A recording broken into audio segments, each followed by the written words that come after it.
જયેન્દ્ર ગઢવી છે। હું અખિલ ભારતીય વિદ્યુત સંવિદા મજદૂર સંઘ ભારતીય મજદૂર સંઘમાં સંવિદા મજદૂરોનો સહપ્રભારીની મારે જવાબદારી છે। આજ રોજ ગુજરાત એનર્જી ટ્રાન્સમિશન કોર્પોરેશનમાં કોન્ટ્રાક્ટમાં કામ કરતા કર્મચારીઓના કેટલાક પ્રશ્નો ઉદ્ભવ્યા છે।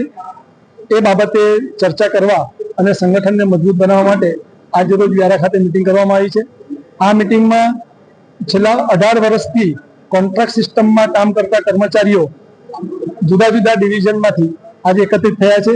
જેમ કે વાપી, નવસારી, વાવ, ઈચ્છાપોર, ભરૂચના આશરે 250 થી 300 કર્મચારીઓ આજે પોતાના પ્રશ્નોને વાચા આપવા માટે આજે એકત્રિત થયા છે। આજની આ મિટિંગમાં એવું નક્કી કરવામાં આવ્યું છે કે જે કોન્ટ્રાક્ટરો દ્વારા શોષણ કરવામાં આવે છે એ વહેલામાં વહેલી તકે પ્રિન્સિપાલ એમ્પ્લોયર તરીકે ગુજરાતી એનર્જી ટ્રાન્સમિશન કોર્પોરેશનના અધિકારીઓ એના પર ધ્યાન આપે।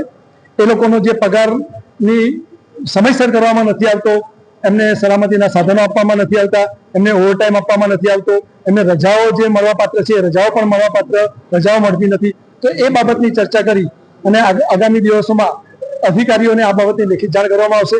અને આ જો જાણ કર્યા પછી જો એમને લાભ નહીં મળે અથવા આપવામાં નહીં આવે અને પ્રિન્સિપાલ એમ્પ્લોયર તરીકે ગુજરાત એનર્જી ટ્રાન્સમિશન કોર્પોરેશન ધ્યાન નહીં આપે તો આગામી દિવસોમાં ભરૂચ અને નવસારી સર્કલ ખાતે તમામ કર્મચારીઓને એક મોટી રેલી અને તેમાં ધરણાનો કાર્યક્રમ કરવામાં આવશે।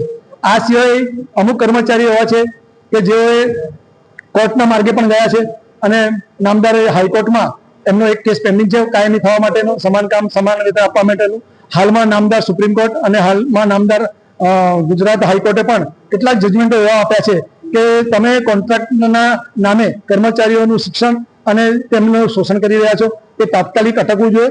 તો અમારી પણ નામદાર કોર્ટમાં એક અપીલ છે, દાદ માગી છે કે આ જે કર્મચારીઓ આઈડી એક્ટ મુજબ કાયમી થવાના હકદાર છે તેઓને તાત્કાલિક કાયમી કરે અને એમને કાયમ કરી અને જે સોશિયલ સિક્યુરિટીના લાભ મળવાપાત્ર છે એ લાભ જ્યારથી એ લોકો આ સંસ્થામાં કોન્ટ્રાક્ટરના એમ્પ્લોય તરીકે દાખલ થયા છે ત્યારથી એમને લાભ મળે એવી અમારી નામદાર કોર્ટને પણ અમે દાદ માગી છે। મારું નામ રાજેશભાઈ વી ચૌધરી છે।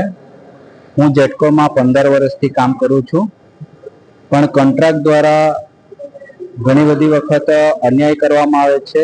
સમયસર પગાર આપવામાં આવતો નથી, સમયસર જે બોનસ ચૂકવવામાં આવે એ બોનસ ચૂકવાતું નથી, સેફટીના સાધનો આપવામાં આવતા નથી। એ બાબતે આજરોજ અમે વ્યારા મિશન નાકા ખાતે અમે મિટિંગ બોલાવી કર્મચારીઓને સાથે ચર્ચા વિચારણા કરી અને જો આ અન્યાય જો રહેશે તો આગામી દિવસોમાં અમે લેખિત જાણ કરશું જેટકોના અધિકારીઓને અને ધારણા કરવું પડશે, આંદોલન કરવું પડશે તો અમે એ પણ કરવા માટે તૈયાર થઈશું। મારું નામ કુંતાબેન રાજેન્દ્રભાઈ છે। અમે છેલ્લા 10 વર્ષથી જિલ્લા સેવા સદનમાં સફાઈ કામદાર તરીકે કામ કરીએ છીએ અને અમે મિનિમમ વેજ મળતો નથી હજુ સુધી। ને અમુક બહેનો એવા છે કે તેમને હજુ સુધી કોઈ જાતનું કંઈ મળ્યું નથી ને અમારી માંગણી એ છે સરકાર પાસે કે અમને મિનિમમ વેજ ચૂકવે ને શોષણ કરવાનું બંધ કરે। મારું નામ ચૌધરી હિતેશભાઈ વાવભાઈ છે।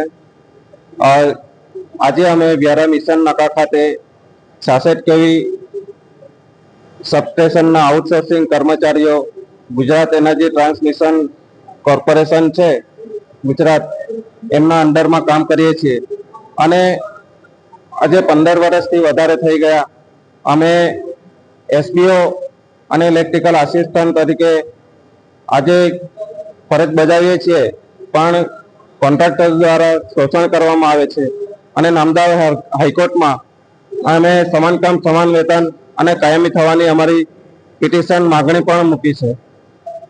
છતાં પણ આ ગુજરાત એનર્જી ટ્રાન્સમિશન કોર્પોરેશન દ્વારા આઉટસોર્સિંગ કર્મચારીઓ અને કોન્ટ્રાક્ટર દ્વારા શોષણ કરવામાં આવે છે અને સેફટી અને સલામતીના અપૂરતી સુવિધા આપવામાં આવે છે। આ ખૂબ શોષણ છે, આ બંધ થવું જોઈએ, અમને ન્યાય મળવો જોઈએ અને અમને સૌને કાયમી કરવા જોઈએ અને સમાન કામ સમાન વેતન મળવું જોઈએ એવી અમારી માગણી છે।